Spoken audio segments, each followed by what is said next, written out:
Eu já fui esse cara que reclama. Já fui desenvolvedor há muito tempo, né? Eu me lembro até hoje, era um cara, inclusive, era de governança, eu acho. Acho que era de governança. Mas a governança, eu acho que a governança estava... tinha um misto ali de governança e segurança. Que eu precisava fazer um trabalho e tal. E eu tinha que ficar pedindo acesso de forma intermitente ao que eu estava trabalhando naquele momento. Às vezes eu estava trabalhando no domínio de dados, às vezes eu estava trabalhando no outro domínio de dados. E eu tinha que ficar pedindo acesso aqui, acesso ali. E eu tinha uma visão do tipo, porra, por que eu não posso ter acesso? Eu estou trabalhando nos 2 projetos. Por que eu não posso ter acesso ao mesmo tempo nos 2 projetos? E dá uma burocratizada no processo, né? Aí um outro problema, né? Se isso é ágil ou não, é uma outra questão. Mas eu perguntei, cara, mas por que eu não posso ter acesso? Aí foi a resposta que me fez virar a chave. Foi, você pode ter acesso. Não tem problema nenhum você ter acesso. Tanto que você tem acesso quando precisa. Mas e se não for você? Cara, uma pergunta simples, mas você pensa, porra, realmente. Mas é por isso que é importante, assim, eu gosto de pensar em 3 P's. Você tem as personas, você tem os papéis e você tem os perfis. Por isso que eu gosto de pensar assim, porque eu tenho uma persona, que é o conjunto de vários papéis, e eu tenho para cada papel um conjunto de perfis que eu preciso conceder de acesso para que aquela atividade ali aquele papel ali seja executado. Então, quando eu organizo minha concessão de acesso dessa maneira, e não de uma maneira muito granular, tipo base de dados, sabe, tabela, coluna.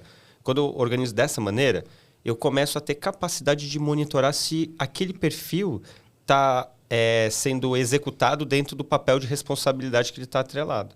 Entendeu? O ponto é que hoje é tanto dado e é tanta aplicação e é tanta coisa cilada e é tanta coisa mal documentada, mal organizada dentro das companhias que fica difícil de você aplicar esse tipo de controle. Tipo cyber, né? Aí o José pode falar muito melhor que eu.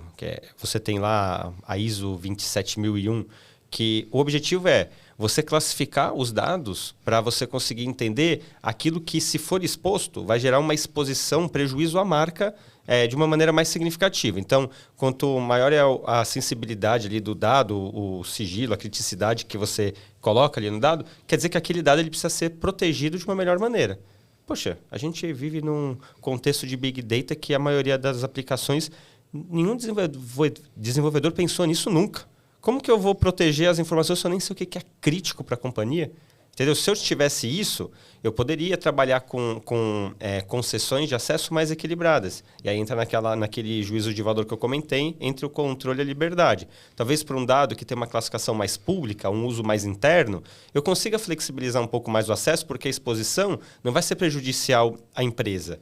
Então eu consigo dar mais liberdade e o meu controle pode ser diminuído. Mas aí, por exemplo, imagina uma informação que é, sei lá, salário de colaborador, ou então uma informação que tem minha estratégia de negócio, é aquilo que eu negociei com os meus fornecedores, sabe?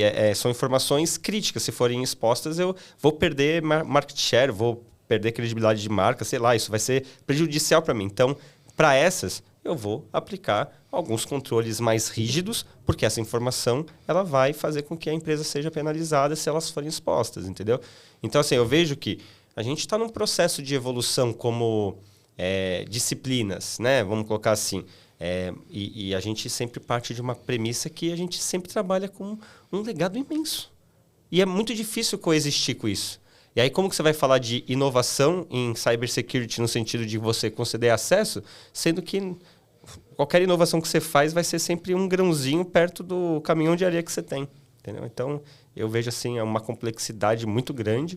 Mas, assim, uma dica é não perder o ânimo, né? Uma hora dá certo. Tem que, como o Rudy falou, tem que achar um equilíbrio, né? Também. Você tem que olhar para o contexto, que isso eu acredito que seja o mais importante, porque você tem que saber quais informações, para que você precisa daquele acesso.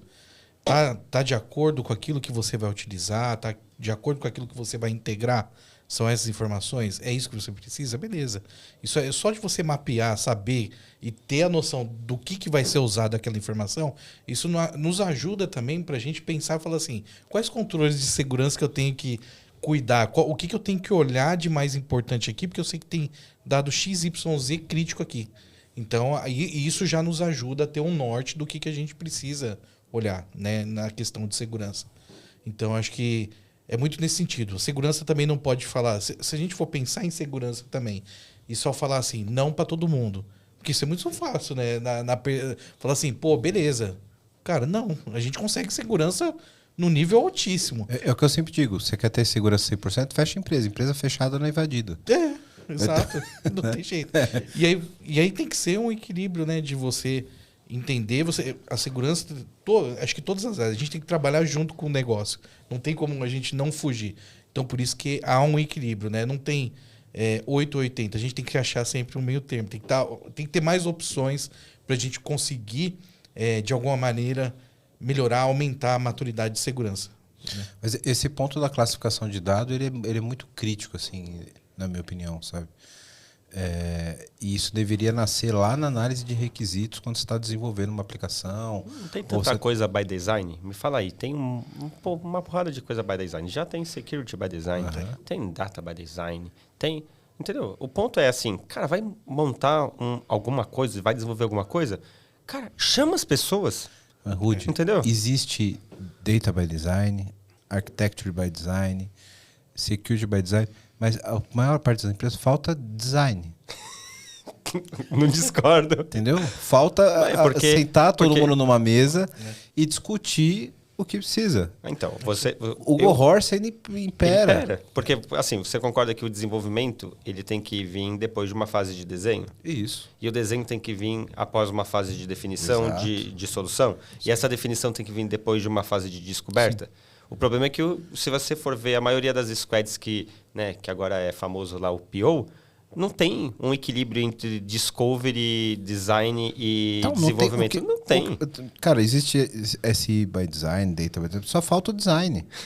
A gente não senta e conversa, entendeu? Esse é o ponto principal. Porque eu acho que se a gente conseguisse...